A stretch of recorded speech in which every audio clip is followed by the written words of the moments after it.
Bonjour, bonsoir à toutes et à tous. Mais où est Mike ? On a perdu Mike. Pourquoi ce n'est pas Mike qui présente ?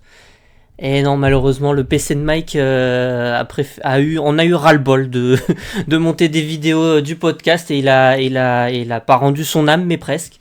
Donc du coup, je prends le relais exceptionnellement pour cet épisode 157 du podcast ESC Made in France. J'espère que vous allez toutes et tous bien. Aujourd'hui, nous sommes 5 pour cet épisode où l'on parlera notamment de la clôture des sélections nationales pour cette Eurovision 2025.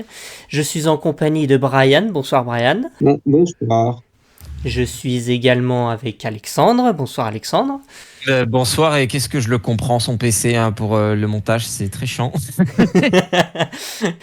Je suis également avec Gwen. Bonsoir Gwen. Bonsoir à tous. Petite pensée quand même pour Mike, c'était vraiment un bon gars, mais là, ce soir, son PC malheureusement, rip le PC quoi. Paix à son âme, comme on dirait par ici. Ouais, paix à son âme, exact. Et nous sommes également en compagnie d'un revenant qui revient de temps en temps. Bonsoir Arthur. Bonsoir, et nous sommes en compagnie d'Alejandro. Surtout. Et oui, c'est la première fois que je présente, donc c'est un petit peu de pression, mais voilà, je vous garantis pas quelque chose de qualitatif, mais on va essayer de faire au mieux. Dans cet épisode, on ne parlera ni de la Suisse, ni de Chypre. Suisse qui a sorti sa chanson hier, et Chypre qui la sortira un peu plus tard dans la soirée au moment où on enregistre. On gardera ça pour le prochain épisode, histoire de rééquilibrer un peu le nombre de contenus. Parce que sinon ça allait faire beaucoup trop de chansons pour cet épisode et trop peu pour l'épisode suivant. On ne parlera pas, comme on l'a dit il y a quelques épisodes, de la chanson d'Israël, qui est sortie aussi avant-hier au moment où on enregistre. Donc voilà, on met ça de côté et puis on va pouvoir commencer. Après plusieurs semaines de compétition, la Suède a finalement choisi son représentant. Ce sera le groupe Kai avec la chanson Barabadabastu. Groupe qui est un trio qui est composé de Kevin Holmström, Axel Hamann et Jacob Norgard. Une chanson qui est emplie d'humour et de bonne humeur, qui parle des joies du sauna. Et oui, grand sujet dans les pays nordiques. Vainqueur du télévote et deuxième place du jury derrière Mans Zermelo, qui terminera finalement à la deuxième place de ce Melody Festivalen avec 157 points, 7 points derrière Kai, alors que beaucoup de monde le donnait déjà gagnant par avance. Cette chanson fait un carton en Suède, elle bat en ce moment de nombreux records, avec notamment celui du plus grand nombre de votes au Melody Festivalen, en battant même Loreen, ce qui est quand même historique. C'est la première fois depuis 1998 que la Suède envoie une chanson en suédois, et nous les retrouverons bien évidemment en première demi-finale. Alors, est-ce que tout le monde est à peu près d'accord pour dire que c'est quelque chose d'historique pour la Suède ? Je vais commencer par toi, Alexandre. Qu'est-ce que tu penses de Barabadabastu ? Dire que c'est historique, je dirais même que c'est une révolution. Vous avez compris ? Non, vraiment, vous pouvais pas imaginer la joie que j'ai eue quand cette chanson a remporté le concours, donc le Melfest. Je sais pas si on se rend compte à quel point c'est historique, parce que effectivement, quand on voit l'historique du Melfest, c'est toujours le gagnant est toujours un peu prévisible à l'avance, et même, je dirais même mieux, il est même quasiment dicté par les tabloïds et les journaux papier en Suède en fait. En tout cas, c'était le cas à l'époque, et ça fait du bien de voir. Ça fait du bien de voir effectivement enfin la Suède choisir quelque chose de différent. Après, c'est vrai que j'y repense, mais on a eu quand même au moins 2 interviews, une avec Kai et l'autre avec Mans, avec Aftonbladet, avec Mans qui disait lui-même « Je pense que Kai l'emportera ». Alors, et quand on sait que après la finale, il s'est plaint de sa défaite, ça fait quand même assez drôle. Mais je sais pas. Je le pensais pas assez mauvais joueur à ce point-là quand même pour le coup. Je sais pas. Ouais, c'est très curieux. Mais je sais pas s'il a scellé son sort en disant ça, mais en tout cas, bah merci. Parce que c'est pour revenir à la chanson qui est quand même la raison pour laquelle on est là, vraiment, c'est une très bonne chanson. Même si j'ai mis un peu de temps à me mettre dedans, j'avoue. Mais je pense que maintenant que c'est maintenant que c'est la chanson suédoise pour l'Eurovision, je peux pas m'empêcher en fait de ressentir énormément d'attachement pour cette chanson-là. Et il me manquait cette saison. Il me manquait en fait une chanson un peu comme Europapa l'an dernier ou même Cha Cha Cha il y a 2 ans, qui me donnait un peu ce oomph, cette joie quand je l'écoute. C'est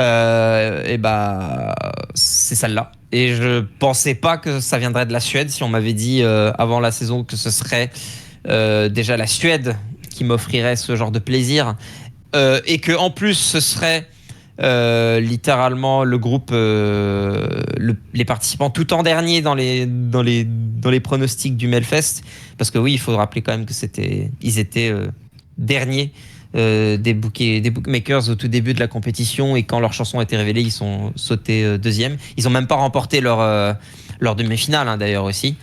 Et maintenant ils ont réussi à battre un ancien vainqueur de l'Eurovision au Melfest et à représenter la Suède. Moi, je trouve ça, avec une chanson en suédois, la seule de la finale, je trouve ça incroyable. Donc vraiment très très bon choix. Et effectivement, comme tu l'as dit, ils ont battu énormément de records, nombre de votes, mais aussi également en nombre de streams. Ils ont dépassé Mans. Et même Dolly Style est devant d'ailleurs, dont j'avais beaucoup aimé la chanson aussi. Donc voilà, vraiment, je ne sais pas ce que les autres ici en penseront, mais je pense que l'avis sera très certainement positif de manière globale. J'espère que je ne vais pas me tromper, mais connaissant les goûts ici, je pense qu'on est... Et surtout, sachant la joie qu'on a ressentie l'autre fois, parce que, bon... On a eu quand même, on s'est retrouvé pour se dire à quel point c'était historique, on s'est même retrouvé en vocal. On a même fait un vocal quand ils ont gagné. Donc je pense que ça vaut quand même, ça en dit long quand même sur le côté rarissime de cette victoire. Donc je vais laisser les autres en parler, mais vraiment très très très bonne chanson, et il y a des chances que ce soit mon gagnant cette saison. Et justement pour rebondir par rapport à ce que tu disais au record, ils explosent le nombre de streams journaliers là depuis qu'ils ont gagné, parce que on prend par exemple la journée du 9, on est quasiment à presque 1 400 000 streams sur la journée, qui est quasiment 3 fois plus que l'Italie qui a 400 000, donc c'est quand même quelque chose de fou quoi. Est-ce que toi, Arthur, tu es dans la même dynamique ou pas? Mais carrément, c'est un plaisir en fait que ça ait gagné. Et je crois que c'est la première fois que mon gagnant du Melody Festivalen remporte le Melody Festivalen. Donc ça, c'est assez historique pour le noter. Et c'est un choix qui est audacieux pour la Suède dans une sélection où je reproche souvent à la sélection suédoise d'être beaucoup trop pop et beaucoup trop à tourner en rond avec le même type de chanson. Avoir une chanson qui se démarque du lot, alors il y en a chaque année, elles sont très peu, mais avoir une chanson qui se démarque du lot et qui gagne, en effet, comme le dit Alexandre, c'est historique. En plus, je la trouve hyper efficace. Je pense qu'elle fera pas un score dégueu à Bâle, loin de là. Et non, c'est vraiment un bon choix. Je trouve que la chanson rentre bien en tête en plus. Et globalement, honnêtement, je suis pas si surpris que ça de leur victoire. Alors j'avais un doute, forcément, je me disais, est-ce que Mans va gagner ou pas? Mais j'étais pas trop surpris parce que je me suis dit, en fait, après avoir vu la demi-finale, que ça m'étonnerait énormément, même si Mans avait gagné sa demi-finale, que Cage ne remporte pas, vu l'engouement qu'ils avaient derrière eux. Donc, je suis très content de ce choix. Et pour prendre un peu la défense de Mans, qui a pas pété un câble, mais qui était pas très content d'avoir perdu, je dirais que forcément c'est normal de pas être content quand on perd, surtout pour Mans qui lui était quasiment sûr de gagner. Et je pense que c'est une réaction tout à fait humaine que d'être triste, tout simplement, et quand t'as mis énormément d'énergie dans quelque chose et tout, de pas pouvoir aller jusqu'au bout. Je trouve que la réaction est humaine. Et à tête reposée, je pense qu'il aura un discours tout à fait différent. Donc voilà, pour prendre le JC, la défense. Mais en tout cas, je pense que j'ai jamais autant aimé une chanson de la Suède, je pense. En tout cas, avant le concours.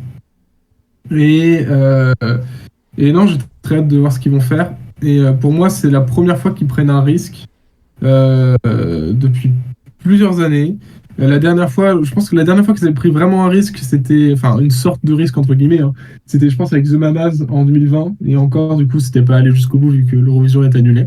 Mais là, on va voir ce que ça fait de la Suède qui prend des risques. Et en fonction des résultats de cage, peut-être qu'on arrive vers une nouvelle ère pour le Melody Festival. Qui sait? J'espère vraiment que la SVT va prendre cette victoire en considération et justement changer certaines choses vis-à-vis de la sélection de leurs chansons. Je sais que, enfin, en vous donnant l'avis de Mike tout à l'heure, il pense exactement la même chose. Je vais complètement vous rejoindre tous les deux, hein, sur vos avis. C'est vrai que c'est un vent de fraîcheur qui arrive en Suède. Ça fait du bien que la Suède se prenne moins au sérieux que d'habitude. Et par rapport à Mans, le truc que je rajouterais, c'est que, je sais pas vous, hein, mais je trouve qu'à partir du moment où il a dit que Révolution était meilleur que Heroes, je trouve qu'il s'est grillé à ce moment-là. Parce qu'il a créé une hype chez les gens, en fait, qui est retombée, je pense, assez vite.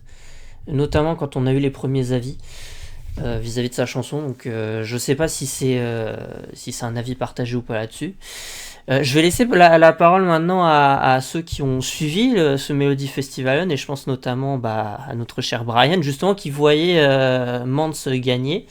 Donc qu'est-ce que tu en penses, toi, de Kai? Alors déjà, je ne le voyais pas seulement gagner, c'était surtout mon top 1 et ça me fait et quand je vois tout le monde qui est content que Mante ait perdu, moi ça me fait un peu grincer les dents, mais un tout petit peu.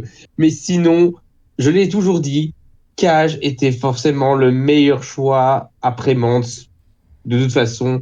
Donc je suis tiraillé, je vais dire, qu'au moment des votes parce que depuis 2020, on n'a jamais eu un score au jury aussi serré. Parce qu'en 2020, c'était non seulement c'était une égalité au jury, mais surtout, il y avait un point d'écart au télévote. Là, il y avait un tout petit peu d'écart, mais c'est surtout que c'était premier au jury, mais c'était surtout Kai qui l'a remporté au télévote, et c'est une victoire totalement méritée. Je ne voyais personne d'autre battre Mans à part eux. Voilà. Il y a des gens qui prédisaient Scarlett et autres, mais non, c'était vraiment Kai. Et franchement, je suis très content. Voilà. Il y a des gens qui disent oui, ça change, c'est un vent de fraîcheur. Bah, comparé aux précédents résultats de la Suède, bah, même si c'était souvent la même chose, ça continue de marcher. Que même l'an dernier, oui, il y a 2 ans, ils ont même gagné avec Laurine de nouveau. Donc voilà, je ne sais pas ce que ça aurait été si c'était Mans qui l'avait remporté cette année à l'Eurovision, mais cette fois-ci, on a un gros risque. Voilà, un énorme risque. Euh, Petite anecdote quand même. La première fois que j'ai regardé l'Eurovision, j'avais 6 ans et demi et c'était en 1998. Donc c'était l'année où on avait c'était la dernière fois où on avait du suédois à l'Eurovision. Donc c'est une première depuis. Donc voilà, donc c'est quelque chose. Là, pour moi, je pense que ça peut jouer un gros score à l'Eurovision, surtout l'engouement auprès des Eurofans. Ça a étonnamment bien marché au jury, donc ça peut très bien faire un bon score. À voir ce que ça donne, mais en tout cas, une chose est sûre, je leur souhaite bonne chance. Et évidemment qu'on leur souhaite bonne chance. Et toi, Gwen, est-ce que tu suis le mouvement aussi ou pas? Je suppose que oui. Déjà, pour démarrer, je vais reprendre les mots de notre chef de délégation bien aimé et adoré. J'ai trouvé aussi que ce Melody Festival était légendaire. C'est vraiment, j'ai trouvé que c'était un très bon niveau. Je trouvais que c'était même très agréable à écouter les chansons, même avec le Running Order qu'ils l'ont fait. Faut dire que j'ai bien apprécié.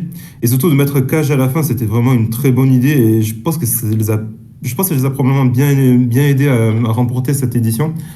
Après, j'ai envie de dire, j'ai fait un peu ma neta en disant que Mans allait gagner, genre il y a quoi, 2-3 semaines.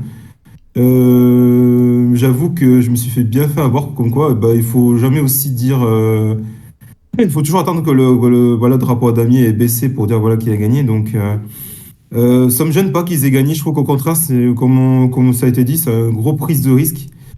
Et je dirais, je les vois pas se faire éliminer en demi-finale. Au contraire, je les vois bien aller en finale et je serais pas étonné que le public vote pour cette chanson. Maintenant, après, le jury, je sais pas, je suis peut-être moins sûr, mais je pense que, voilà, cette histoire de sauna, ça peut faire rire les gens, ça peut, voilà, les faire bien aimer. Ils peuvent s'amuser, ils vont adhérer. Voir, bon, je dirais pas peut-être pas remporter le public, mais je pense qu'ils peuvent en être pas très loin. Et comme quoi, Neta nous suivra toujours pour les prédictions foireuses. Non, c'est vrai que c'est un commentaire que j'avais pas relevé. Le fait que, c'est vrai que vu que la Suède prend des risques, voir comment justement le jury va réagir face à ça. Parce que oui, je pense qu'on est tous à peu près d'accord ici pour dire que la Suède arrivera en finale. Mais le plus intéressant va être de voir justement comment le jury va réagir et si oui ou non ils vont bien les classer ou pas. En tout cas, voilà, on souhaite énormément de chance à Kai, en espérant voilà, qu'ils peuvent rendre fiers les Suédois pour cette première chanson en suédois depuis des années maintenant. On les retrouvera, comme je vous l'avais dit, donc en demi-finale numéro 1 en première partie. Et on passe à la suite. On continue donc avec l'Autriche qui avait annoncé Gigi en fin décembre de l'année dernière. Et donc la chanson qui est sortie la semaine dernière, qui s'appelle Wasted Love, qui est une chanson qui mélange l'opéra et la pop sur un amour gâché, comme le laisse présumer le titre de la chanson. Réception absolument folle du côté de la communauté. Beaucoup considèrent l'Autriche déjà comme un vainqueur potentiel de cette Eurovision. Et également les parieurs qui ont placé l'Autriche en tête des paris dès la sortie de la chanson. Gigi donc portera les couleurs de l'Autriche en deuxième demi-finale. Et je crois que l'un d'entre nous voit aussi justement Gigi comme un gagnant potentiel. Et je crois que c'est Brian, pas vrai ? Alors oui, tout à fait. Alors déjà, perso, comment dire, j'aime bien quand on rajoute de l'opéra. Ça a déjà été le cas par exemple avec l'Australie en 2019, c'était mon top 1. L'Estonie en 2018, c'était mon top 1 aussi. Voilà, à partir du moment où tu mets un peu d'opéra, il y avait plus de chances que ça me plaise. Maintenant, quand je vois la chanson, j'écoute la chanson, je vois un potentiel énorme pour la gagne, que ce soit au niveau vocal, au niveau mise en scène aussi, parce que ça a été confirmé. Nous avons un certain, enfin, parce qu'ils ont embauché la personne qui a été responsable de la mise en scène de, je sais pas, Domesday Blue, des différentes de prestations de l'UMK 2025. Donc c'est pas rien. Je pense au contraire que avec tous ces éléments, donc déjà la présence de DJ, la voix de DJ et la mise en scène, je pense que ça peut se démarquer vraiment face à la concurrence qui est assez folle, on va dire, pour moi, qui est vraiment, ça part dans tous les sens. Là, on a une chanson une balade très sérieuse qui peut se démarquer et je pense que je n'ai pas de doute là-dessus. C'est une chanson qui peut très bien faire le top 1 au jury, je le pense. Donc, franchement, pour moi, c'est mon top 1. Je ne vois personne d'autre gagner pour l'instant, mais on ne sait jamais. Mais moi, j'y crois vraiment. Que du positif. Alors évidemment, il reste encore quelques chansons encore qui doivent être révélées d'ici les prochains jours. Donc on verra si le top 1 de Brian changera. Gwen, toi tu avais dit que tu trouvais la chanson super intéressante. Oui, effectivement. Enfin, c'est une chanson qui m'a assez surprise. J'ai envie de dire dans le sens où quand j'ai écouté le début, j'ai trouvé ça peut-être un peu banal. Mais quand arrive le chant au niveau lyrique, la voix assez lyrique, ça te frappe par surprise et t'es un peu décondensé. Tu dis waouh, oh la vache. T'es vraiment surpris et c'est tout de suite jusqu'à la fin, t'es vraiment attiré par la chanson et vraiment, je peux comprendre que beaucoup de personnes adorent cette chanson et la voient gagner l'Eurovision, même si c'est peut-être, je trouve, un petit peu abusif. Je pense qu'il peut arriver sur un top 5, oui, c'est sûr. Je pense que les jurys, s'il fait un bon live, il peut essayer de faire quelque chose d'assez sympa. Après, je sais que beaucoup l'ont comparé à The Code. Moi, je la compare pas à The Code du tout. Moi, je la vois plutôt comme une sorte de arcade V2. quand je vois un petit peu le clip où il se retrouve même dans l'eau, j'ai l'impression, même au niveau de la musicalité, j'ai l'impression de me retrouver dans Duncan Lawrence. Et ce qui m'étonne pas du tout de mon côté, franchement, je pense que c'est vraiment une grosse chanson. Franchement, je pense que gagner, j'y crois pas, mais je pense que vraiment que l'Autriche a frappé un grand coup et je pense que ce sera pas à négliger d'ici le 17 mai. Une comparaison à The Code. Donc je crois que justement Mike avait posé la question à Alexandre il y a quelques jours et Alexandre avait dit non, justement, c'est The Code mais version plus pop. Pas vrai Alexandre? Oui, après c'est compliqué de comparer les deux parce que certes il y a de l'opéra des éléments d'opéra dans les deux, mais pour le coup, je pense que The Code, il y avait quand même beaucoup plus de mix de genres. C'était pas que de l'opéra, c'était un globi-boulga de beaucoup de choses, et c'est ça qui donnait vraiment la chanson un peu de son âme en fait. Il y avait un petit peu de tout, c'était un mix de tout. Mais d'ailleurs c'était ça le but de la chanson, hein. C'était de dire que bah je rentre pas forcément dans une catégorie, je suis moi-même et c'est tout. Là effectivement, on est sur quelque chose quand même de différent. Par rapport à la chanson en elle-même, j'aime beaucoup la partie du début un peu plus calme, où effectivement il parle d'être dans un océan d'amour immergé, etc. D'ailleurs, on le voit un petit peu dans le clip. Je trouve que c'est très beau, c'est assez paisible. Euh, Personnellement, je pourrais me voir. Je pourrais me concevoir en train d'être emporté un peu les yeux fermés en écoutant cette chanson, ce qui m'est déjà arrivé, hein, c'est pas bizarre. Euh, pour ce qui est de la partie plus lyrique, j'avoue que j'ai un peu du mal, surtout quand quand il chante la fondamentale. Je trouve que c'est peut-être un peu trop criant pour mes oreilles. Donc c'est quand il chante. Bon, je vais pas le faire parce que mon micro va pas le capter. Mais mais voilà. Je trouve que ça va au début quand il fait This wasted love, mais dès qu'il arrive vers la fin du refrain, ça devient assez désagréable.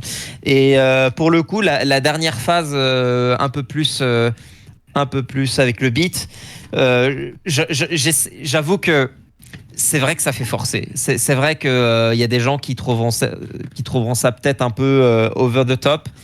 Mais j'avoue que quand ce moment passe, j'avoue que ça bang hard. J'avoue que je me retrouve à secouer ma tête. Donc ouais, dire que ça n'a aucune chance de gagner, c'est quand même assez présomptueux. Je pense qu'il y a une chance. Après, faut voir, hein. Faut voir les stagings. Je sais que donc c'est Sergio, c'est ça, hein, Sergio Rennes, je crois que c'est son nom, Ouais, c'est ça. a, a dit qu'il serait le stage director de cette proposition. Donc j'ai hâte de voir ce que ça va donner. J'ai été un peu déçu de son travail lors de l'UMK, mais après ça c'est juste mon avis personnel. Mais je pense qu'il va cook quelque chose de très grand à Bâle. En tout cas, j'espère pour lui.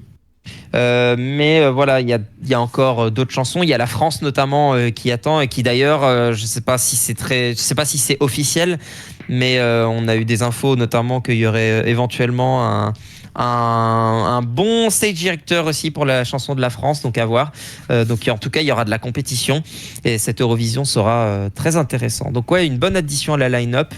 Et mais voilà, la comparaison avec The Code est intéressante. Et c'est vrai qu'avoir une chanson entre guillemets similaire, en tout cas avec des éléments lyriques d'opéra, 2 années d'affilée qui gagnent l'Eurovision, ce serait unique. Ouais, c'est vrai, comme tu le disais, hein, The Code mélangeait vraiment beaucoup plus de genres et avait notamment des traces de drum and bass et aussi de la pop. Là, Ouais. on est sur quelque chose de beaucoup plus linéaire. Ouais, c'est ça. Et je pense qu'en fait, il y a certaines personnes qui seront un peu freinées par ça, par les chants très aigus. Et je sais pas. Je pense que ça va être, ça risque de casser. Mais peut-être que j'ai tort. Ouais, mais je comprends ton avis. Bah, c'est comme justement ce dont on disait par rapport à l'Australie, que voilà, la voix pouvait déranger. Et bah là, je pense que ouais, il y aura quelques personnes aussi qui pourront, je pense, se sentir un peu, pas mal à l'aise, mais un peu crispé, quoi. Yeah. Surtout si le live rend aussi bien que la version studio, ouais, je pense que ça peut avoir son effet dans le bon sens comme dans le mauvais. Et je pense que voilà, on est tous à peu près d'accord ici pour dire que voilà, vraiment la chanson est une très bonne addition à cette line-up. Je vais demander évidemment après à Arthur ce qu'il en pense. Mais je pense que beaucoup de personnes attendront voilà, le rendu live avec le staging. Et d'ailleurs, Sergio Khan, qui en plus d'être directeur artistique et pour la Finlande et pour l'Autriche, qui le sera également pour Chypre, dont on parlera au prochain épisode. Et toi Arthur, alors est-ce que tu suis aussi cette dynamique, est-ce que tu es heureux de cette chanson ou est-ce que tu es un peu plus réservé? Je vais pas rajouter beaucoup de choses parce que beaucoup de choses ont été dites déjà. Je finirai juste par... Enfin, la chanson m'est pas restée énormément en tête, mais j'aime bien, en tout cas. Et je finirai juste par dire qu'en fait, ce qui m'a marqué le plus dans cette chanson, effectivement, c'est le climax en fait de cette chanson. Où vraiment j'ai pas pu m'empêcher de dire waouh en fait sur la fin parce que c'était vraiment je trouve que la chanson est extrêmement bien construite pour donner une explosion à la fin musicale qui est absolument magnifique, mais après j'ai pas énormément de souvenirs de la chanson, il faudrait que je la réécoute, mais je suis globalement d'accord avec ce qui a été dit ici. Gigi est un contender pour la victoire, c'est sûr. Maintenant, à voir ce que ça donne en mise en scène à Bâle. Bon voilà, toute l'équipe est à peu près d'accord voilà, concernant la chanson.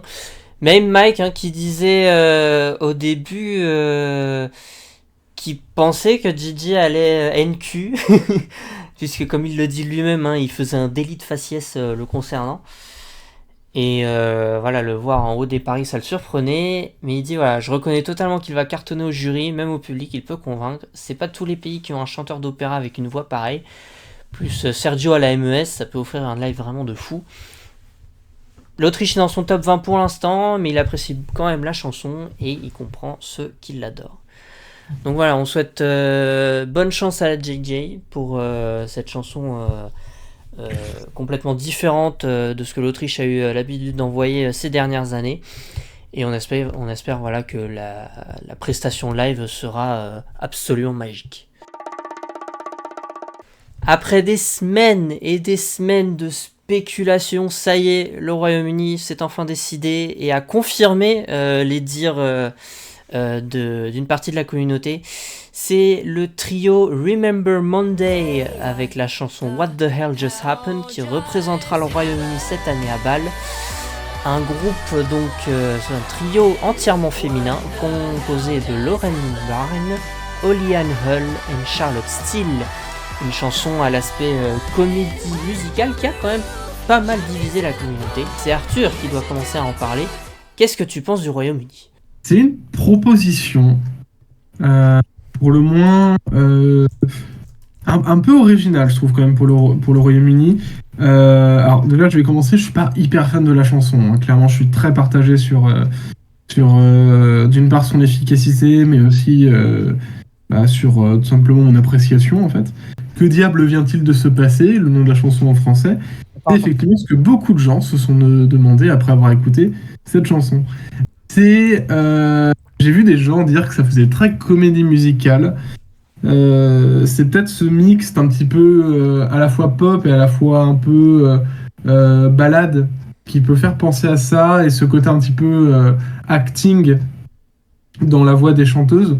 Après, effectivement, ça peut faire penser à ça, mais je trouve que ça reste quand même une chanson qui s'ancrerait bien dans un film Disney Channel. Je trouve qu'il y a ce côté très un peu ado, très chanson un petit peu, comment dire, un peu innocente, en quelque sorte. C'est compliqué de sortir des adjectifs, mais un peu innocent, un peu... Ouais, innocent en fait. Ce que dit Mike aussi, c'est que pour lui, ça lui fait penser à une musique de fin de High School Musical ou de Glee. Ouais, dans le genre. Voilà. Après, je trouve que c'est assez différent par rapport à ce qui a été proposé précédemment. C'est très différent de Dizzy, c'est assez différent de I Wrote a Song. Et en fait, moi, je trouve que la dernière fois que le Royaume-Uni avait envoyé un truc dans ce style-là, avec un peu d'acting dans la voix et tout, ce genre de choses, c'était en 2015 avec Electro Velvet.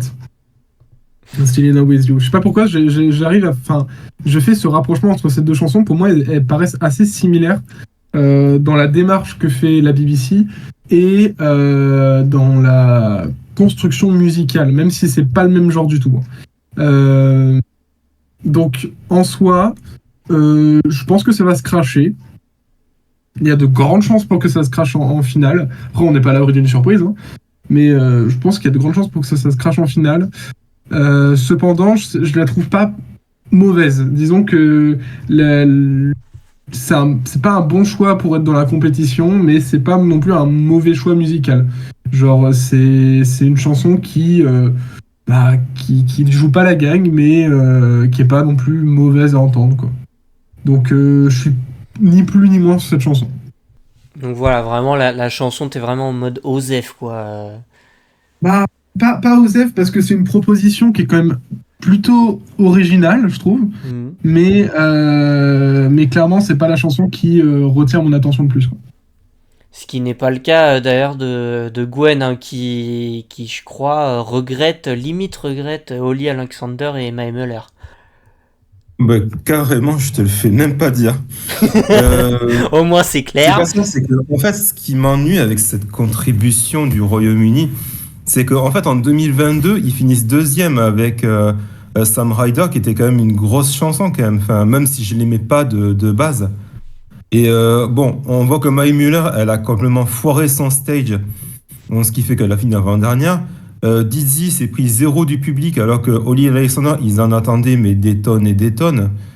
On se retrouve avec ça cette année. Enfin, moi, ça me donne l'impression que le Royaume-Uni, qui se sont pas foulés, qui sont pas allés chercher à faire comme nous en France, où on va chercher Louane, qui est une grande artiste.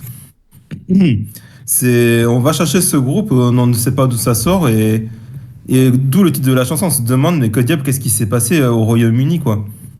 Et j'ai presque envie de dire, c'est peut-être la chanson qui va se prendre encore un 0 du public. Ils ont déjà eu 0 avec Ambers, ils ont eu 0 avec Dizzy, qui pour moi peut-être le méritait pas trop non plus.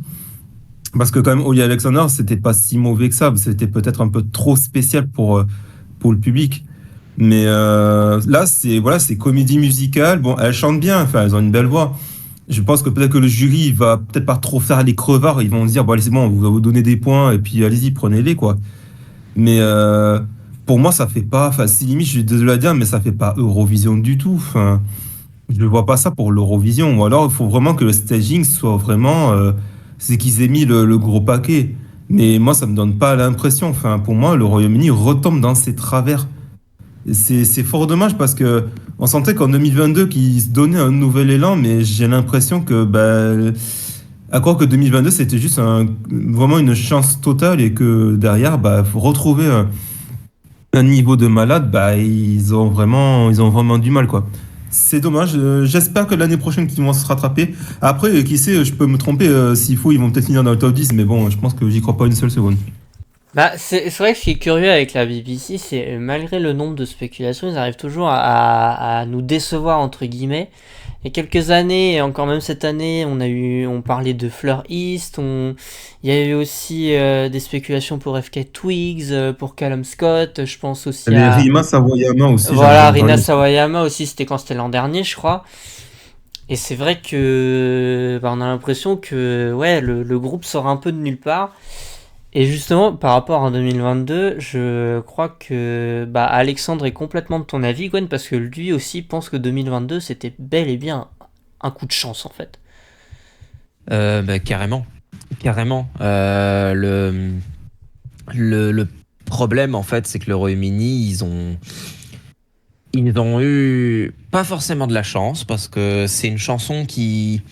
Sam Ryder et Spaceman, ça faisait vraiment très british pour le coup. Il y avait des inspirations rock. de l'époque, des années 60, mais en même temps c'était très moderne et le clip était bien produit et tout ça. Donc le Royaume-Uni peut faire de bonnes choses et envoyer de bonnes chansons.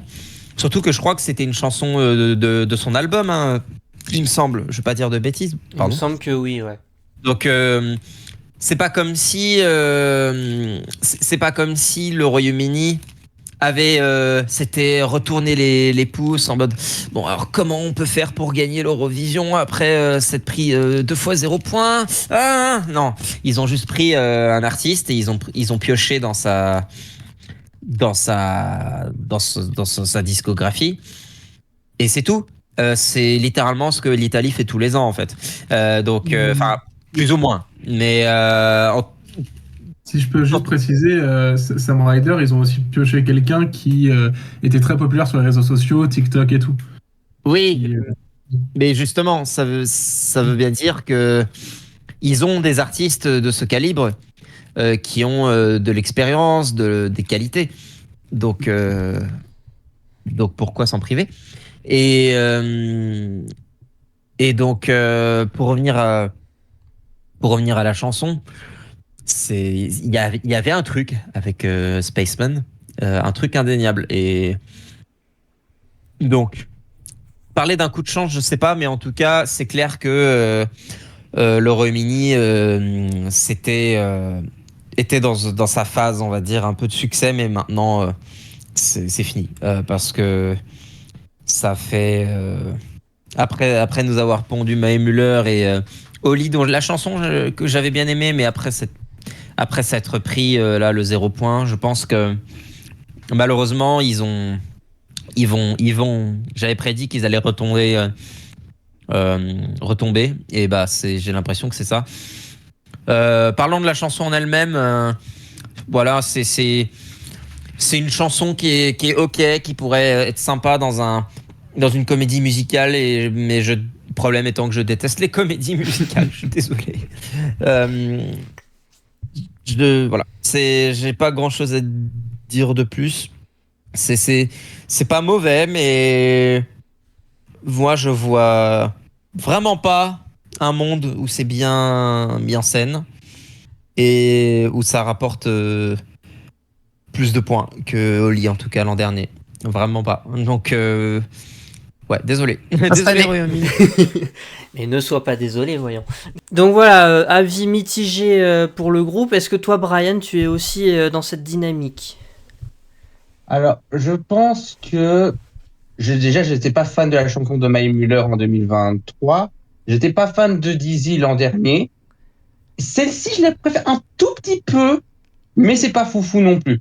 D'habitude, j'aime bien les comédies musicales, mais là, ça part tellement dans tous les sens. J'ai du mal à imaginer une mise en scène correcte pour que ça fasse un bon score. Faut voir. Donc, je m'attends aussi à un flop au télévote, mais je peux me tromper. Il y a pas, mais surtout, ce qui me frustre dans cette contribution, c'est que comment dire, le Royaume-Uni, vous avez des stars qui sont connues, qui ont une popularité à l'international. Pourquoi vous faites pas comme la France? Merde, eux au moins ils prennent au moins des artistes qui ont une renommée quand même internationale comme Slimane. C'est le cas de Louane aussi. Pourquoi vous faites pas ça? Ok, vous avez pris Oli, ok, il a fait qu'un seul tube, hein, ok, on va pas se mentir. Mais vous avez des célébrités, des chanteurs qui ont une notoriété internationale. Vous aurez pu piocher au moins là-dedans, au moins pour euh, faire venir du monde, quoi. Parce que pour moi, c'est la meilleure façon de rameuter des gens à l'Eurovision. Mais non, vous avez décidé de faire autrement, vous piochez dans des trucs pas très connus, des choses qui sont rien à cirer de l'Eurovision. Mais c'est dommage. Ok, Sam Ryder était peut-être le meilleur choix que vous avez fait, je suis complètement d'accord, mais ce que vous avez envoyé avant était déjà mieux aussi, hein. J'aime beaucoup Embers, même si ça ne méritait pas du tout le zéro à l'Eurovision. J'aime beaucoup pas mal d'autres chansons des années 2010, mais là, je trouve que à partir de 2023, vous continuez à me décevoir. C'est dommage, mais Même si j'aime les comédies musicales, je ne vois pas cette chanson cartonner, mais on peut se tromper. Bah, espérons que l'année prochaine soit la bonne année pour que le Royaume-Uni puisse enfin te plaire. Voilà. Non, je vais un peu tous vous rejoindre sur ce que vous avez dit, hein. Bien que j'aime bien la chanson, c'est vrai que... Alors moi, ce que j'aime particulièrement dans cette chanson, outre le côté très comédie musicale, etc. qui ressort, c'est vraiment la construction de la chanson qui est peu commune et justement fait que cette chanson a un petit truc d'originalité en plus, bien que ce soit pas la chanson la plus originale qui soit. Mais sinon, oui, je pense voilà, que honnêtement, le Royaume-Uni risque encore de se vautrer cette année, malheureusement. Et oui, comme tu l'as dit, Alexandre, hein, vu le score qu'a eu Holly Alexander l'année dernière, je ne pense pas malheureusement qu'elles feront mieux. Donc on verra bien hein, le jour J. Et puis, bien évidemment, comme il y en a toujours un dans chaque épisode ces derniers temps, nous avons Mike qui est un grand défenseur des opprimés. Concernant le Royaume-Uni, voilà, il dit: étant fan de comédie musicale, la chanson me plaît totalement, on dirait une musique de fin pour High School Musical ou Glee. En termes de résultats, je ne suis pas sûr que ce soit Remember Monday qui puisse redonner les couleurs au Royaume-Uni, mais ça ne me surprendrait pas qu'elles y arrivent. Au moins, Mike, il a de l'espoir comparé à nous. Mais voilà, en tout cas, on souhaite bonne chance au Royaume-Uni. Donc voilà, évidemment, étant un pays du Big Five, on les retrouvera directement en finale. Et on continue.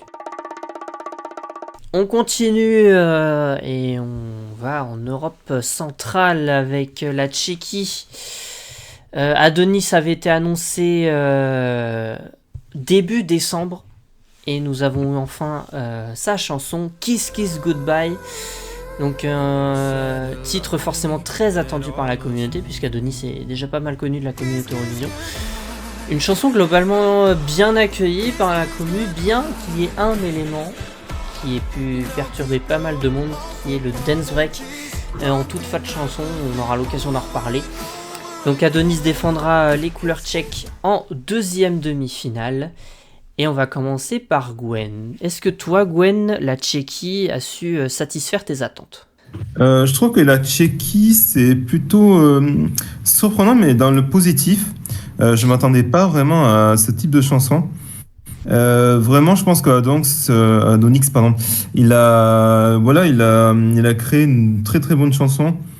Vraiment, je ne m'attendais pas du tout à ça. Il y a un peu de tout. Oui, il y a ce breakdance, mais je pense pas qu'il gêne. Je pense qu'au contraire, il donne un autre élan à la chanson, ce qui n'est pas plus mauvais. Après, c'est vrai qu'il est dans cette seconde partie de seconde demi-finale. Je trouve que la seconde demi-finale, quand même, c'est un niveau qui est quand même assez relevé. Surtout qu'il a Ichikome et Kant et la poupée monte le son pas très loin. Après, bon, c'est assez varié aussi la demi-finale. Je pense qu'il peut tirer son épingle du jeu. C'est une chanson assez caractérielle, telle que je les adore. Je dirais que c'est un peu le mélange entre deux chansons qui ont été éliminées dans le passé. C'est entre Musti et Juri Prutsman, l'Estonien, en 2016. Mais je pense que là, ça va un petit peu plus loin. Je pense que s'il fait un bon staging, je pense qu'il peut arriver dans un top 10 et faire un assez bon classement. Donc du positif pour Gwen. Est-ce que toi, Arthur, t'es du même avis parce que je crois que le dance break t'avait un petit peu questionné. Alors, moi, j'ai rien dit du tout sur le dance break, je crois. Ah, je croyais que c'était toi, tu vois. Alors, pour le coup, c'est pas moi. Mais je trouve que justement, au contraire, il s'incorpore bien le dance break par rapport à d'autres chansons. Mais globalement, là, c'est sympa, sympatoche. La chanson m'a pas énormément marqué. Plus le clip m'a plus marqué que la chanson. Mais ouais, globalement, j'aime bien. Et le fait d'avoir dévoilé une version acoustique avant de dévoiler la chanson était, je trouve, une bonne idée pour préparer les gens au climat de la musique. Je m'attendais pas, ceci dit, à ce que le climat, le mood de la chanson acoustique soit aussi proche que de la version finale, pour le coup. Mais c'est pas pour me déplaire. J'aime bien, en tout cas, cette chanson. Et effectivement, le clip est assez fort. J'ai pas encore eu le temps d'analyser les paroles, mais ça m'a l'air d'être très profond, quand même, comme chanson. Plus profond de ce qu'on peut s'imaginer. Et franchement, j'aime bien. Donc voilà, mon avis est un peu court, mais non, je trouve que c'est sympa. Voilà. Non, c'est vrai, justement, on en parlait avant de record l'épisode. C'est vrai que le clip est pas curieux, mais ouais, ça a l'air d'être quelque chose de bien dark. Parce que, comme tu l'avais dit, hein, on a vraiment l'impression que ça a pour thème l'abandon d'un enfant. Oui, bah, l'image de fin, c'est L'image de totalement... fin, ouais, laisse tout pour faire en sorte que ce soit ça, en tout cas. Ouais, mais l'abandon d'un enfant, enfin, quand tu regardes la fin, tu penses que c'est plutôt son père qui l'abandonne. Oui, c'est ce qu'on dit. Oui, c'est ça. C'est... Ouais, mais pas dans le sens où ses parents l'abandonnent, tu vois ce que je veux dire? Oui. Ah oui, dans ce c'est- enfin, sens-là, c'est- oui. Mais Après, c'est surtout ça que je voulais poser, d'un quoi. absent. ceci dit, en voyant les dernières phrases de la chanson, enfin, ne me donne pas tes demi-excuses, apathie de l'ivrogne. Bon. Ah oui, ok, ouais. Non, Ah ouais, c'est carrément ça. ça a l'air d'être bien. Et rien que le titre de la chanson, c'est Kiss Kiss Goodbye, donc un adieu, quoi. Ouais, Enfin, c'est ça, bref. exactement. Mais ouais, c'est vrai que la question qui va se poser maintenant, c'est voir comment ça va être mis en scène, parce que justement, là, je vais rebondir sur un des commentaires d'Alexandre qui disait que il imaginait un staging avec une ambiance un peu futuriste. Alors avec ce thème-là, du coup, je suis moins sûr. Et si je peux juste rebondir sur ça. Vas-y. Du coup, c'est très proche, enfin, c'est proche de la chanson Running qu'avait apporté la Hongrie en 2014. Et, euh, et est-ce qu'on peut avoir, enfin, du coup, Running, c'était plus sur la maltraitance d'enfants enfin, de pères violents, quoi. Ouais. Alors, comment dire, est-ce qu'un staging peut être similaire et aussi bien mis en scène que les problèmes familiaux et tout? J'espère, et en tout cas, pour moi, ça me dit que c'est possible sur la scène de l'Eurovision. Ouais, effectivement, ouais, vu comme ça, faudrait voir. Faudrait voir ce que la Tchéquie nous prépare. Et toi, Alexandre, qu'est-ce que t'en penses du coup de la Tchéquie? Parce que je crois que tu aimes la chanson. Effectivement, c'est vrai. C'est une vérité. J'aime bien, moi. J'aime bien. J'aime bien parce que, bon, globalement, voilà, tout ce qui a déjà été dit de positif a été dit. Mais notamment, j'aimerais dire que un aspect de la chanson que beaucoup de gens n'aiment pas, qui est le moment un peu dance break, bah moi, au contraire, j'aime beaucoup. Et pourtant, j'aime pas les dance break d'habitude. Mais là, je sais pas pourquoi, j'ai l'impression. Enfin, si, en fait, je sais pourquoi. Je trouve que ça rend bien. Parce que on a. Bon, je vais pas rentrer dans les détails, mais pendant toute la chanson, il y a un rythme particulier. Et dès qu'on arrive au dance break, il y a un changement de rythme. Qui est beaucoup plus tac, tac, tac, tac, 1, 2, 3, 4, genre four on the floor. Et effectivement, moi, j'aime beaucoup ce genre de détails de composition. Et puis c'est vrai que ce moment est quand même slap pas mal pour moi. Donc, oui, une bonne chanson. Je pense pas que ça gagnera, mais ça devrait garantir à la Tchéquie une place en finale. Et je suis content, mon Dieu, mais vraiment que je suis content parce que nombre de fois on pensait qu'il serait pas là. Et ben en fait si. Donc j'espère que ça continuera. Bah, justement, par rapport au temps, ça c'est une question que je voulais te poser. Enfin, après, ça se trouve, je vais te dire de la merde. Hein. Le début, c'est un 3 temps. Parce que j'ai l'impression d'entendre une valse, en fait. C'est très bizarre. En fait, c'est pas du 3 temps, c'est du alors, comment dire? C'est du 6 temps, mais Ah, c'est pour ça. en fait, c'est pas du 3-4, Hmm. c'est du 6-8. Donc c'est le double en fait. La différence entre les deux, elle est subtile, mais elle est importante. C'est qu'en fait, dans le 3 temps, on compte les temps comme des comment dire.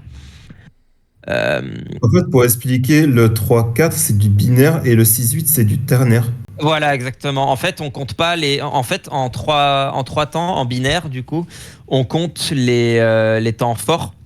Comme, enfin, dans les deux cas, on compte les temps forts, en fait. Mais dans toutes les mesures binaires, on compte toutes les mesures comme un temps, alors que c'est pas le cas avec le tertiaire. Par exemple, en tertiaire, on comptera pas du coup les 6 temps, on en Attention, comptera que ternaire, pas tertiaire, ternaire. ternaire, oui, pardon. J'ai pas l'habitude d'utiliser les termes français pour ça. Mais oui, en fait, en gros, on comptera pas les 6 temps, mais on en comptera que 2. Donc, au lieu de faire tac, tac, tac, tac, tac, tac, on fera tac, tac, tac, tac, comme ça.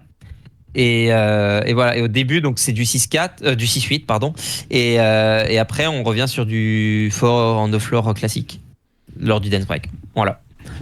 Ok, bon bah voilà, un cours de musique offert. Mais pour avoir écouté une ou deux fois Kiss Kiss Goodbye, je pense pas que ça soit du 6-8 non plus.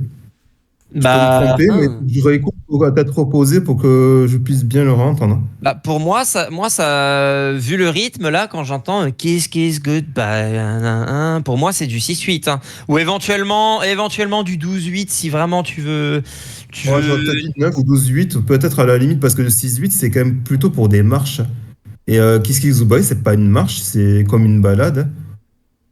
Je vois pas ça assez rapide, quoi. Enfin, Je sais pas, mais en tout cas c'est pas du four on the floor, ça c'est sûr. Au début.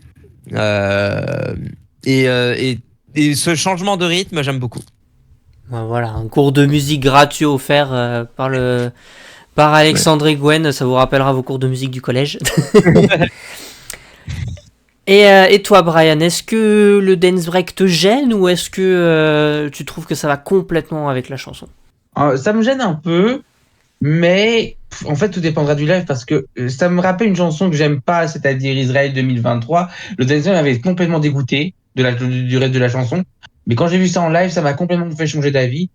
J'espère peut-être la même chose sur scène, mais je t'avoue que cette chanson, elle m'a pas autant touché que pas mal de gens. Donc, à voir en live. Vraiment, je sais pas. J'ai l'impression d'être insensitif face à cette chanson. Et je trouve que le dance break, justement, qui change vraiment de genre, j'ai presque envie de dire, je trouve que ça gâche un peu. Mais peut-être que je me trompe, hein, que ce sera mieux expliqué sur scène, mais je suis pas convaincu par le dance break perso. Et ben de mon côté, j'étais déjà évidemment, comme vous le savez, hypé par la présence d'Adonis. Et puis pour le coup, comparé à Claude, la chanson ne me déçoit pas. Je trouve que voilà, il a vraiment réussi à transmettre son univers comme il le fait d'habitude. Et ouais, je trouve que c'est une chanson extrêmement accrocheuse. Donc j'espère honnêtement, enfin je le pense même, hein, que la Tchéquie arrivera en finale sans aucun problème. Je sais que c'est Mike qui en pense la même chose, en disant voilà, qu'il adhérait totalement. Le dance break m'a surpris à la première écoute, mais assez bien inséré et maîtrisé à mes yeux, donc il ne me dérange pas. Il y a une vraie vibe épique dans cette chanson et les pré-refrains m'accrochent totalement. C'est vrai que j'en ai pas parlé de ça, mais effectivement, ouais, il y a quelque chose d'épique dans ce titre. Et voilà, il dit que il pense en tout cas que la Tchéquie peut tenter un résultat démentiel pour eux cette année. C'est tout ce que je leur souhaite. Alors démentiel, je ne sais pas, parce qu'à côté il y a tellement de concurrence que bon, à mon avis, ça va être compliqué. Mais en tout cas, voilà, on souhaite une bonne chance à la Tchéquie et à Adonis, et en espérant voilà qu'ils vont slay absolument tout sur le stage à Bâle.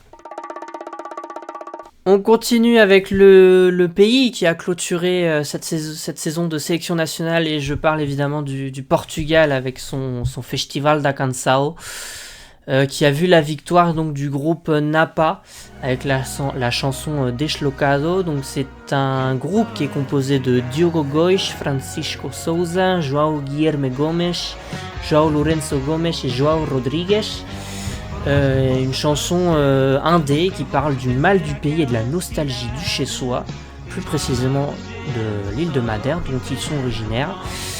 Une victoire vraiment sur le fil, extrêmement serrée. Je crois que depuis que je regarde le festival da Canção, ça n'a jamais été aussi serré en termes de résultats. Et donc Napa représentera les couleurs du Portugal en première demi-finale. Alors je vais commencer par en parler parce que comme vous le savez, le Festival da Canção, c'est un peu ma sélection chouchou avec Mike. Alors on va pas revenir sur le détail des résultats, tout ça, je vous laisserai regarder, mais en tout cas ouais, ça a été un bordel absolu. Le jury et le télévote n'étaient absolument pas d'accord sur quasiment tout.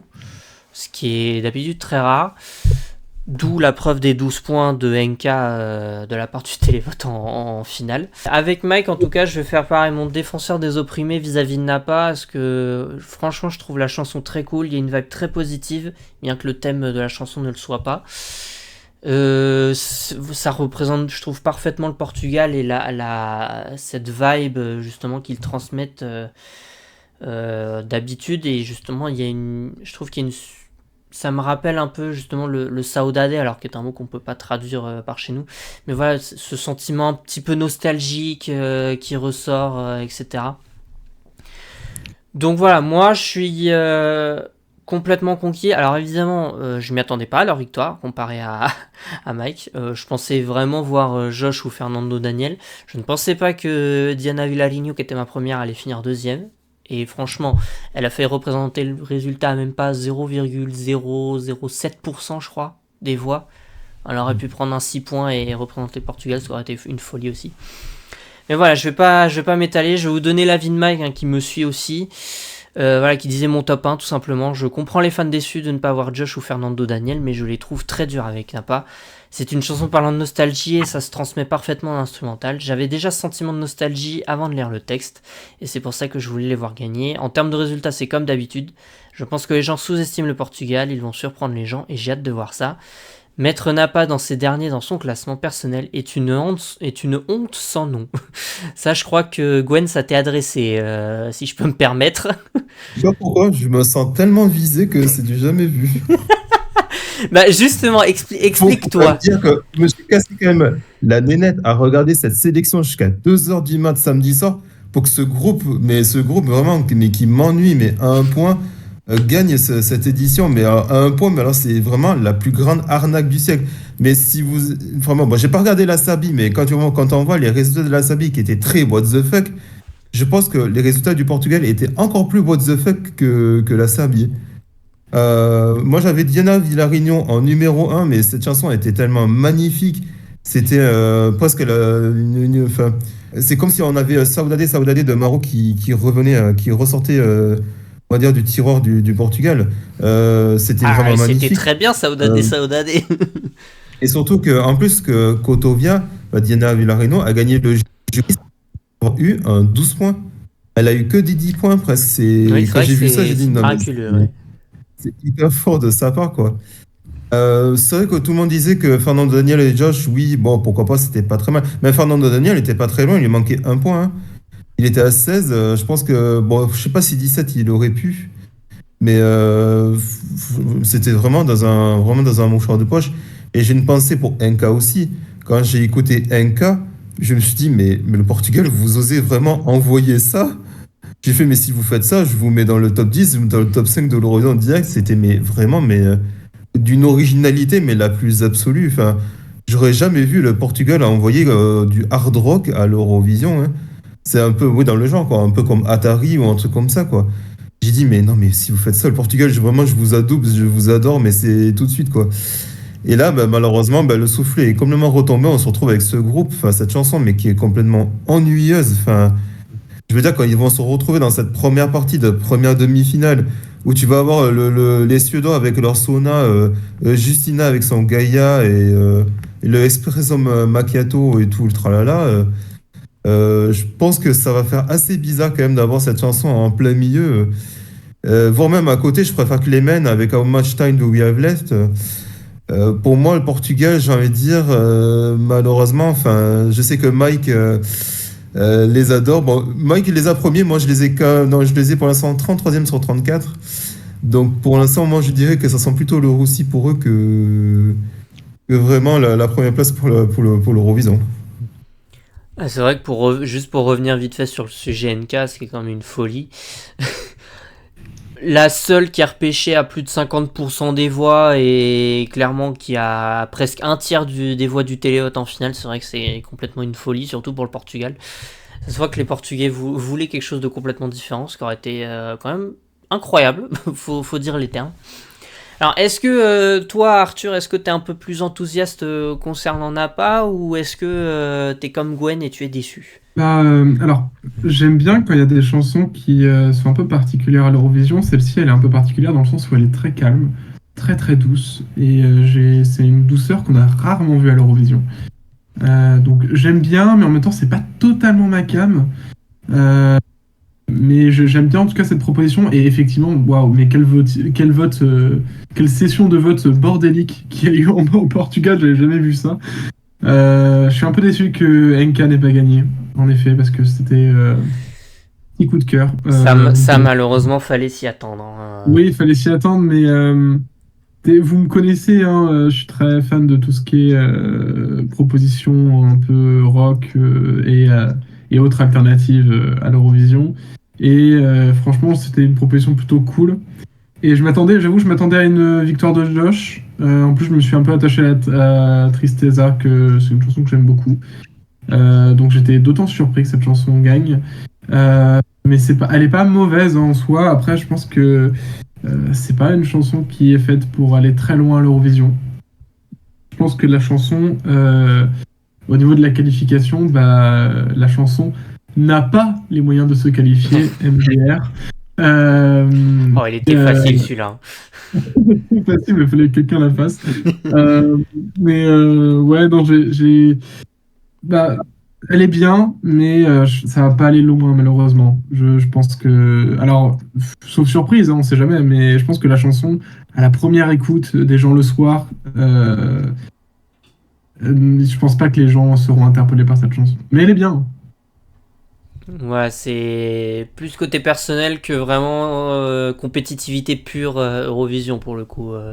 C'est ça, pour le coup, mais c'est bien que des pays comme le Portugal existent pour envoyer des chansons qui sont un petit peu différentes, mais toujours avec une patte artistique très recherchée et qualitatif en fait.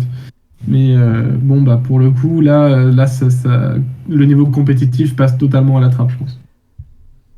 On est bien d'accord sur ce point-là vis-à-vis du Portugal. On va passer maintenant à Alexandre qui, quand on n'a pas à gagner, était complètement choqué, étonné, parce qu'il ne s'y attendait absolument pas. Non. Même pour tout vous dire, ce soir-là, donc c'était le même soir où Kai a gagné en Suède et où Guillemot a gagné pour Saint-Marin. Ce soir-là, donc je bossais le lendemain, donc je pouvais pas regarder le Portugal malheureusement. Je l'aurais fait avec plaisir sinon. J'espérais, je m'étais couché en espérant me réveiller le lendemain en voyant Josh gagner. Autant dire que non seulement c'est pas le cas, mais en plus, en voyant le nom, je me suis dit, mais c'est qui? Il les avait oubliés. Qui le connaît, littéralement?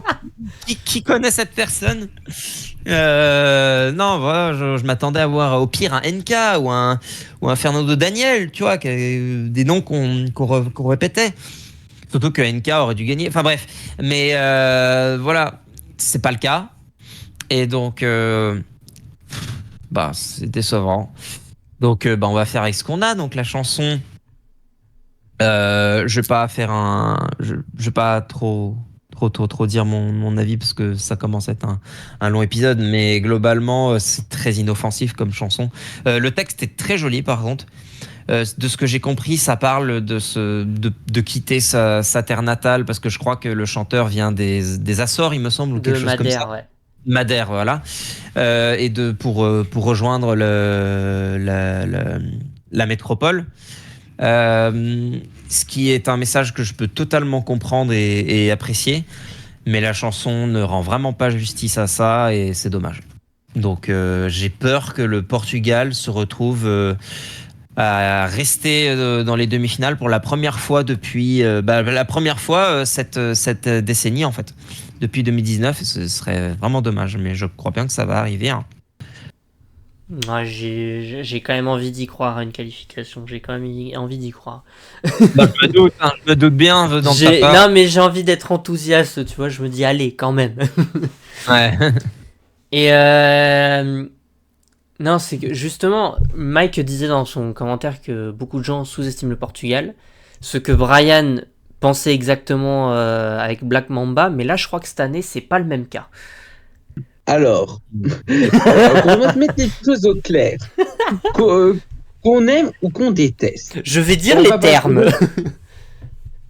Qu'on aime ou qu'on déteste cette chanson, je trouve que comment expliquer? On va assister à un monument historique avec le Portugal parce que ce serait une première, mais on va assister à la NQ du top 1 de Mike. Et ça, c'est beau! Je rigole. Non, mais Oh, c'est franchement, moche.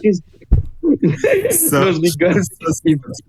Il va me tuer. Non, mais sérieusement, franchement, je rejoins complètement ce qu'a dit Gwen, parce que le Portugal, voilà, il se trouve en première partie de la première demi-finale, donc aux côtés de la Suède, Pologne et l'Estonie. Comment voulez-vous que ça se démarque face à ça? Je veux dire, c'est une chanson que tu mets facilement en deuxième ou troisième place au running order. Comment voulez-vous que ça se démarque face à tout ça? Donc, j'ai du mal à penser que ça peut se démarquer. Donc, et le pire, c'est que je déteste pas la chanson, mais je trouve que c'est la chanson peut-être la plus oubliable. J'arrive pas à retenir tout ce que c'est. J'ai écouté plusieurs fois, mais elle se retient pas. Alors que, voilà, les chansons du Portugal, je les ai découvertes le soir de la finale.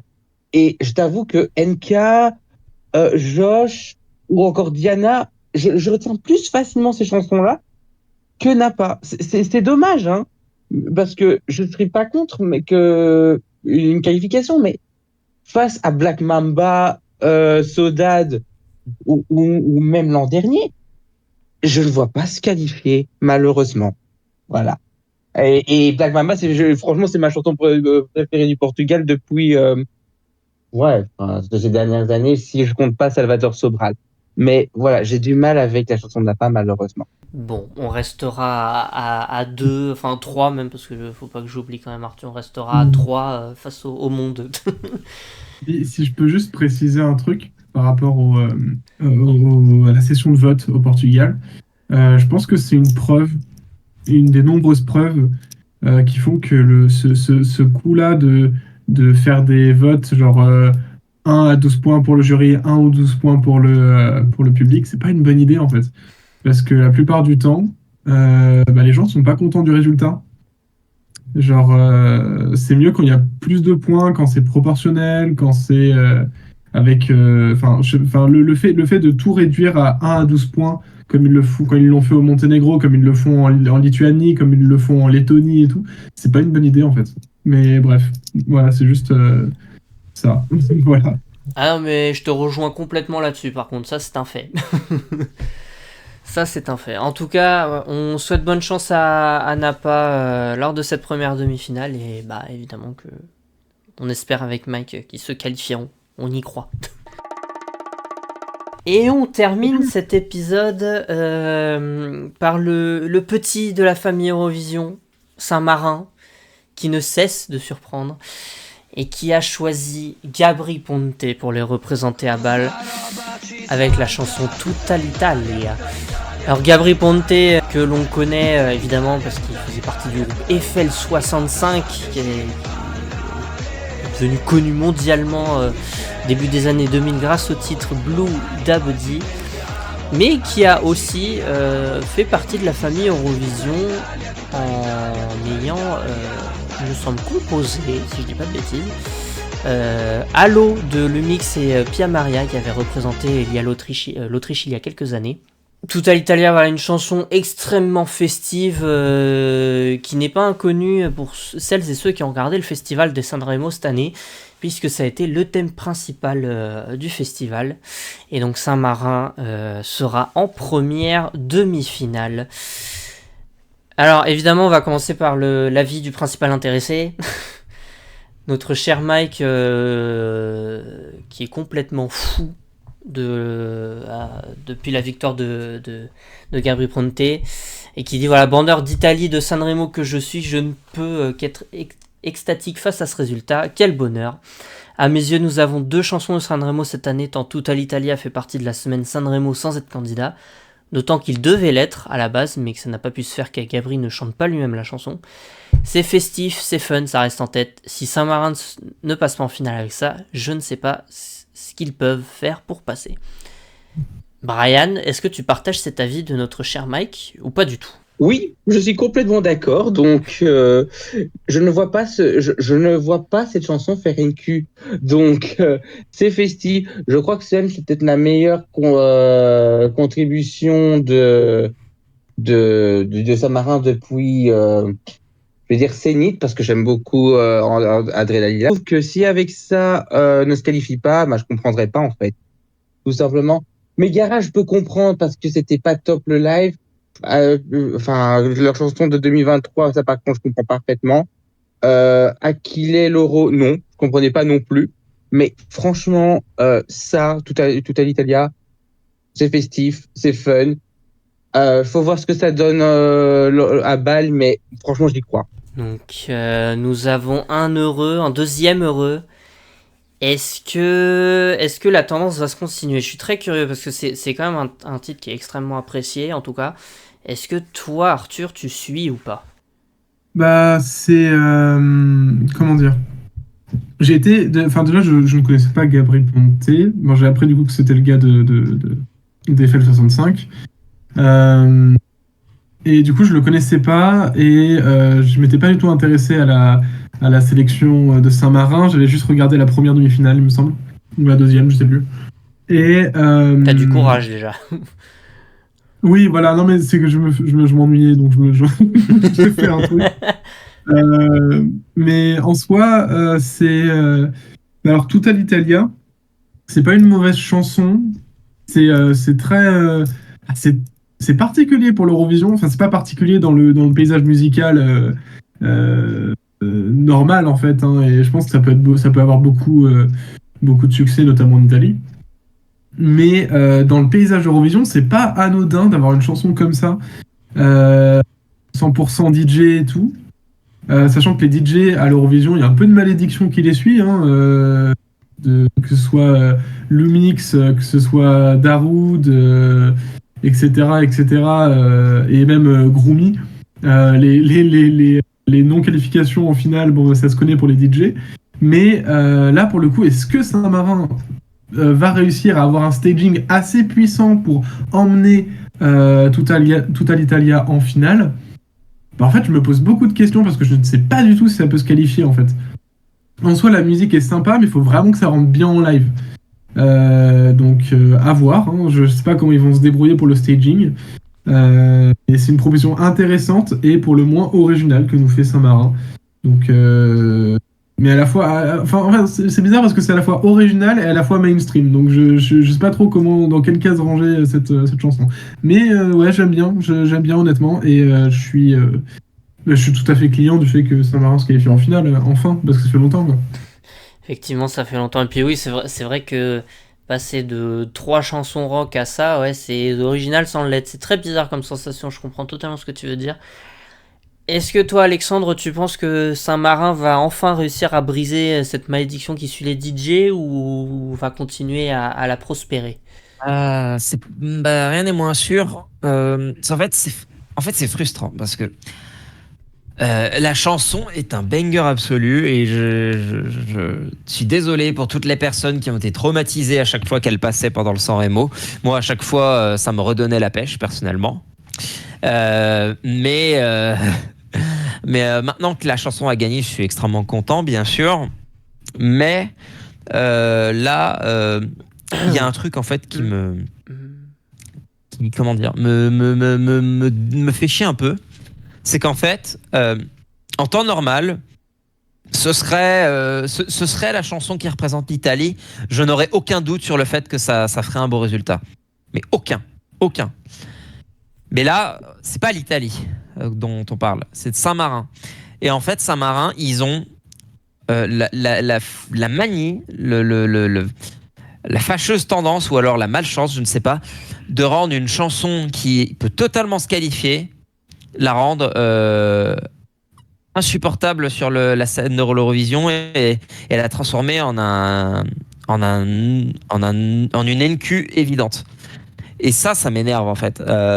Parce que c'est pas parce que Saint-Marin est un micro-État, un petit pays sans budget, c'est faux. Ils ont du budget, ils se sont quand même payés Florida en 2021. C'est pas une question de budget, non. C'est une question de processus, stratégie et même voilà, de faire en sorte que la chanson puisse convaincre, et ça passe par un bon staging, par une bonne performance, etc. Et c'est pas ce qu'on a vu lors de Una Voce per San Marino, je sais plus comment ils appellent leur sélection là. Et c'est pas vraiment ce qu'on a vu durant le San Remo non plus, hein. Même quand ils ont performé durant le San Remo, c'était pas non plus fantastique. J'ai vu je regardais l'avis d'un youtubeur sur la chanson, et il disait que la performance était beaucoup trop centrée sur le DJ que sur le vrai chanteur. D'ailleurs, je sais même pas c'est quoi son nom. Si tant est qu'on l'ait, parce que je suis même pas sûr qu'on l'ait. Voilà. Oui, c'est ça le problème en fait. Et donc, moi je trouve ça dommage. Ça retire de l'âme à la chanson, parce que quand on pense, je sais pas, quand vous pensez à une chanson produite par un DJ, vous pensez au chanteur qui l'a fait, pas au DJ derrière. Alors que pourtant c'est toujours pareil, quoi. Moi je trouve ça juste dommage. Donc, est-ce que ça peut se qualifier? Oui, totalement. Est-ce que dans l'état ça va se qualifier? Je suis pas sûr, hein, vraiment, j'en suis pas sûr. Tu vois, même dans les crédits du clip, on n'a même pas le nom du chanteur. Ouais. Donc à moins que ce soit lui qui chante, mais j'y crois pas, je sais pas. Non, je pense pas. Bah on voit bien durant les performances qu'il est derrière ses platines, et qui de temps en temps il bouge un peu les lèvres, je crois. Mais c'est tout. Enfin. Mike, il va falloir que tu nous éclaires, hein. Sache-le. Ouais. Parce que là, on est en totale incompréhension. Non, je vais un peu rejoindre ton avis, Alexandre. La chanson est géniale, la chanson est cool. C'est vraiment, on le sait déjà d'avance c'est déjà un hit là en ce moment, et on sait que cet été en Italie, on va l'entendre quasiment à tous les coins de rue. Ça, c'est à peu près sûr. Mais faut vraiment espérer que Saint-Marin se pose les bonnes questions vis-à-vis du staging et ne pas se foirer. Ce qui va pas être évident, parce que il y a des choses parfois douteuses de temps en temps. Mais bon, on verra bien ça au mois de mai. Gwen, est-ce que tu vas te ranger du côté de Mike et être absolument fanat de la chanson, ou tu vas être un peu plus réservé? En fait, je suis réservé, mais je dirais que ça se rapproche plutôt de ce que pense Alexandre. En fait, c'est une chanson, quand tu l'écoutes, c'est vrai qu'on ressent que c'est italien, que c'est l'Italie. Mais bon, après, c'est vrai que Saint-Marin, c'est inclus dans l'Italie, donc on peut penser aussi que c'est vrai que voilà, que c'est comme italien, donc c'est assez logique. Mais moi, ce qui me gêne, c'est que c'est plutôt une chanson que j'aurais vu représenter l'Italie en elle-même. Je veux dire, qu'on me donne la joie, la bonne humeur. Moi, je voyais plutôt l'Italien envoyer ça directement en finale et tout de suite attraper un bon classement, alors qu'à la place, ils vont avoir Lucio Corsi à la place, qui n'est pas du même calibre, et c'est vrai que c'est peut-être un petit peu dommage. Après, de là à ce qu'il se qualifie, je n'ai pas non plus une grosse certitude. Bon, oui, il y a l'Italie dans la demi-finale qui va lui donner ses 12 points. Bon, s'il ne donne pas 12 points, là, tu peux te poser des questions. Ouais, bon, là, il y a un gros problème. Surtout que c'est un 100% télévote, pense. donc là, franchement... Donc, la Suisse, je pense qu'ils vont suivre. Mais je me dis, mais est-ce que les autres pays européens peuvent avoir cette de vibe de Tutta l'Italia? Et ça, je suis peut-être encore moins sûr. Je dirais que si ça passe, ça passera peut-être un peu de justesse, mais je suis pas non plus assez certain, hein. Je pense que ça va être assez chaud patate, et même si ça se qualifie en finale, je suis pas sûr que ça fasse un si bon classement que ça. Mais après, oui, après, en soi, la chanson, elle est assez sympa. Il y a des DJ, il y a des chanteurs. Ça donne un peu la pêche, ça donne aussi un peu de joie. Ça peut tenter de faire quelque chose, mais je suis pas sûr que ça fasse le meilleur classement de Saint-Marin pour l'instant jusque-là à l'Eurovision. Ouais, au niveau de la qualification, je suis plus ou moins d'accord, hein. Je pense que ça va se qualifier un peu comme l'avait fait Zénith, entre la 8 et la 10e place. Et que, ouais, après, en finale, on verra bien. C'est vrai que Saint-Marin est tellement aléatoire qu'on peut s'attendre à tout et à rien avec eux. Mais en tout cas, voilà, on souhaite bonne chance à Gabry Ponte à l'Eurovision et voilà, on espère qu'il portera fièrement les couleurs de Saint-Marin et qu'il pourra redonner une finale à notre cher petit pays de l'ESC. Et voilà, c'est la fin de cet épisode. On est sous la barre des 1h30, ce qui est quand même miraculeux. C'est à noter. Let's go. Bon, Mike aura quand même du boulot, j'en suis navré, Mike. J'en suis vraiment désolé. Je suis pas un expert, j'ai fait au mieux. Mais en tout cas, voilà, j'espère que cet épisode vous aura plu. C'est cet épisode numéro 157. On se retrouve la prochaine fois pour parler des dernières chansons de cette Eurovision 2025 et notamment, on ne pourra pas passer à côté, notre cher Louane, puisque la chanson va être révélée ce samedi au moment où on enregistre l'épisode, donc on est à J-4, si je dis pas de bêtises. C'est ça. Ouais, c'est ça, puisqu'on est le 11 et ça sort le 15. Voilà. En tout cas, voilà, vous pouvez écouter bien évidemment le podcast sur toutes vos plateformes et évidemment sur YouTube. Les plateformes, vous les connaissez à force.